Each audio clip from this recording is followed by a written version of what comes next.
Well, hello, America. What we do today? How y'all been? What do they say about the best laid plans? I had an idea. Go down this weekend and do a few videos down in the Waco area, and I had a couple different ideas to do and ideas to make videos out of. And so, anyway, Saturday we took off and went down there. We went down I-35 down here to Waco. Right here's Waco. And one of the things I planned on doing, what's Waco kind of well known for, or notorious for, I guess? Well, I guess recently they had the, what was it? It's that, what was that restaurant down here in Waco where the bikers had their shootout? I can't remember the name of the restaurant. Twin Peaks or something like that, I think. I don't remember. Anyway, that was recent and everything, but that was just I don't know. I don't even remember much about it. I just remember it was on the news. But obviously, the thing about Waco was back in '93, they had the Branch Davidian, the siege with David Koresh and the ATF. Well, I got to reading up and learning up about it and everything. And what you do is you come down 35 here and you take this loop around this Texas Loop 340. Is it 340? What is it here? It doesn't say. Huh. Yeah, 340 right there. Yeah, and as you know, this is Google Earth here that I'm on. Anyway, you come down 35 here, and you come around this loop 340, and you get on this highway 2491. It's a farm to market road, and 2491 run out this way to this split right here. And the actual drive, you have to actually turn to go this way. To just follow this road, it follows straight, okay? I mean, you don't have to slow down or anything. You come up to this corner, you turn, and then right here is where the compound was, okay?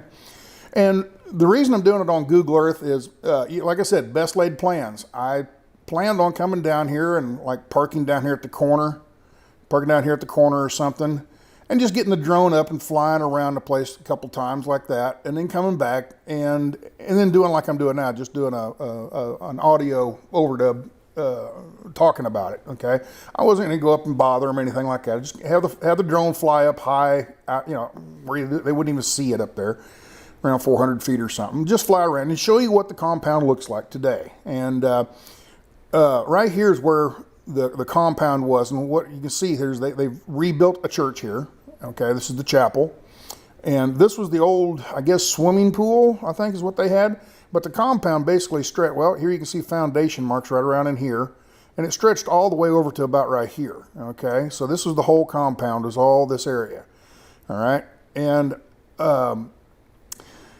the auditorium, the gymnasium and everything was back in this area, and I can't remember what all else. But anyway, when the ATF came, they decided, you know, they were going to raid the compound, and they come pulling up in here, drove right up in here with a pickup with a horse trailer. You know, they had like 2 pickups and 2 horse trailers.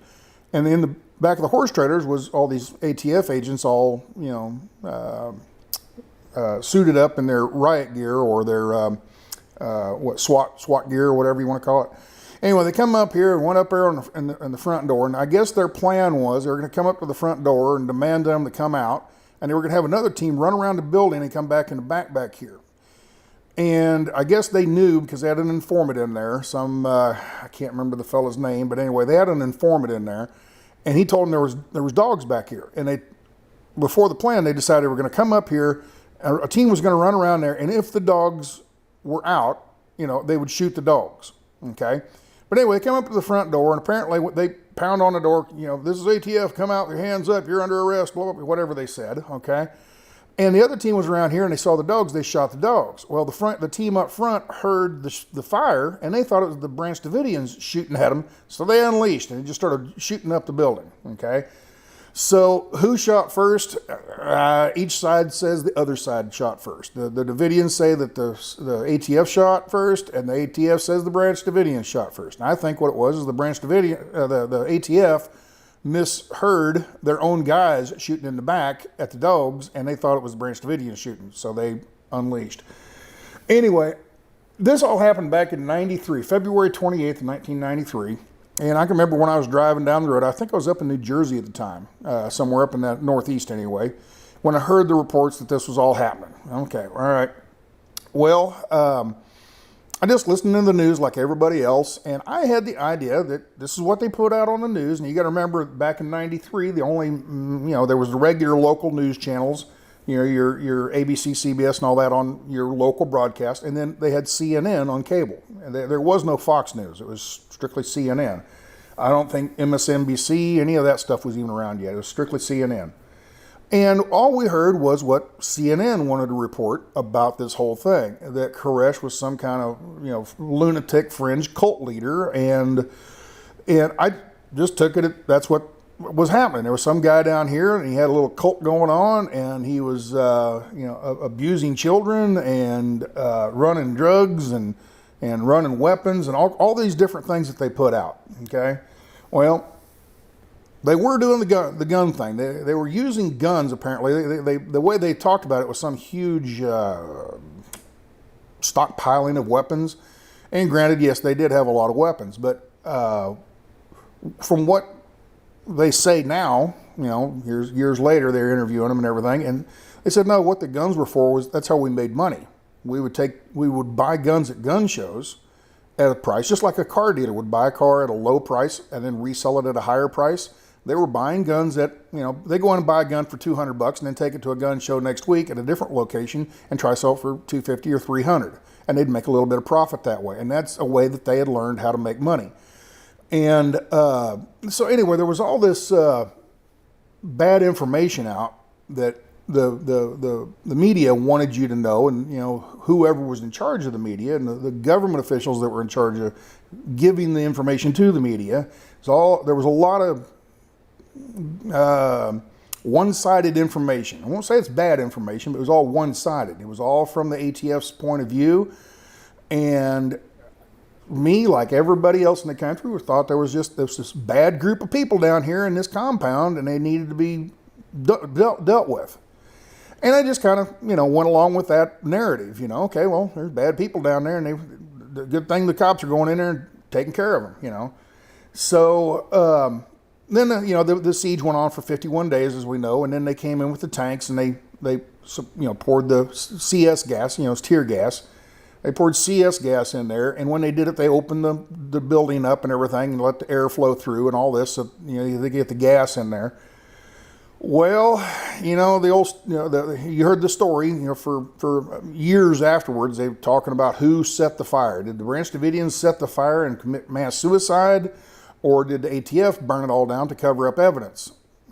I don't know, I always thought it was the Branch Davidians, because that's what was reported on the news, was that they committed mass suicide. So anyway, that was on the news for quite some time, next 6 months, a year, whatever. It was all on the news, and all the different commissions that went through, and the trials and all the different stuff that went through. And then it kind of became, okay, that's what happened in Waco back then. And and the news went on to the next story of, whatever. Well, about a year later, no, was it 2 years later? 2 years later, the Oklahoma City bombing. Well, the Oklahoma City bombing, Timothy McVeigh and Terry Nichols, is that was his name? Anyway, they say that the reason they did Oklahoma City was in retaliation for what happened here in Waco at the Branch Davidians. They thought the ATF was a rogue operation, and needed to be dealt with. And that's why he blew up the Murrow building, because the the Murrow building in Oklahoma City was the headquarters, I guess, of this little operation. That's where, all the reporting went back to Oklahoma City. That was the main office at the time. So, anyway, I just, time goes on, and the next story comes out, and this became something that was in the past, never thought much more about it. Well, I'm looking for stories, and I thought, well, that'd be a good story. I come down here to Waco and come out here and, like I said, fly the drone around and, just come way out here and fly the drone way out here. I wasn't going to hover right down by their buildings or nothing, but just out here by the road, fly around like this and just get an aerial view of what it looks like today. And got down there, and the drone wouldn't work. It's a no-fly zone. Well, why is it a no-fly zone? Well, let's zoom back out here a little bit. If we look up here, right there's a big airport, okay? And anyway, that's like from where are we at here? Right here? Yeah. From right here to here is only like 10 miles, and they have like a 15-mile circle around here, so I couldn't fly my drone. It refused to work. I'm like, oh. So much for that. No aerial view, so that's why I'm using Google Earth. Anyway, before I come down here, I thought, well, I better check up and reacquaint myself with the story. So I went and started looking up on different things like YouTube and places like that. And anyway, I found a really good documentary on, I think it was Amazon Prime, okay? And the name of the documentary is Waco, Rules of Engagement. I strongly suggest you go and watch that show. It's a documentary, and it's kind of a little bit more from the Branch Davidians' point of view of things. And talking to the Branch Davidians' lawyers, which actually got to come up and go inside and talk to Koresh and all this kind of stuff. Now, was Koresh like a Messiah figure? Yeah, I think he was a little full of himself maybe, but the people that were in there, they were just practicing a religion, and that's what is, in this country, freedom of religion, And other than the weapons, which from what they gather, there's a thing on there, they were talking about, well, the weapons. They have a stockpile of, an arsenal of weapons. Well, what's an arsenal? 2 guns? Is that an arsenal? 500 guns? Is that an arsenal? Where's the break point where it becomes an individual's couple weapons to a collection to an arsenal? I don't know what that number is. Apparently the ATF has a number in their head, but they also said that these guns were converted to automatic fire, rapid machine gun fire, which is illegal unless you have permits, okay? You have to have a tax stamp, basically, okay? And anyway, if you watch the video, remember there was that one point where they had the ladders, they were up front here, and the camera crews were all over on the road over here looking across this area. Now these trees have all grown up now. From here you can't see where the compound was, but these trees weren't there at the time, okay? This was all kind of nice and clean. And you can see that they got the news crews had cameras pointing in at the ATF guys going up the ladders up onto the roof. And remember, they were busting the window in on the roof, and from the inside, the Branch Davidians, this was like, 20, 30 minutes into the fight, they decided, hey, we need to shoot back. So they started shooting back at these guys. And if they had automatic weapons, don't you think they'd be using them? And they weren't, because if you watch that documentary, there's a certain place in there. I can't remember exactly where it was, but there was a certain point in there where they have the audio, and they're showing the bullets coming from the inside of the building, coming through the wall, and they're shooting that ATF agent that was laying on the shingles outside. And you can see it was not like machine gun fire. It was pop, pop, pop, pop, pop, pop, about as fast as you can pull the trigger. Semi-automatic weapon, which is not illegal. So it just seems to me, if they had automatic weapons, you think they would probably use them. So anyway, supposedly they never showed any weapons that were automatic weapons. Of course, the fire destroyed most of them, I think. And then, I don't know, it gives you a huge doubt as to how legitimate this whole raid was, I always took it for years. I always thought, well, the ATF was in the right. They were going in and taking care of some people that were doing some bad things, and the ATF had our, as American citizens, the ATF had our back. Well, if you do a little bit more research and everything, and also in this documentary, it kind of ties in, and I knew this all happened, and I'd heard this all before because I watched documentaries on the Ruby Ridge documentary, Randy Weaver and his wife and his family and everything, and how they, the whole thing they did. Well, that happened like 10 months before, something, not less than a year before. And the sniper that actually shot Randy Weaver's wife, he was the head of the sniper squad, which was sitting in this building right here. The sniper guys were sitting right in here. They had some snipers here, and they had some snipers back here on this hill shooting toward the back. And then right before the fire, they had some snipers in this area. Anyway, the sniper that actually shot Randy Weaver's wife up in Idaho the year before, he was in charge of all the snipers in this raid.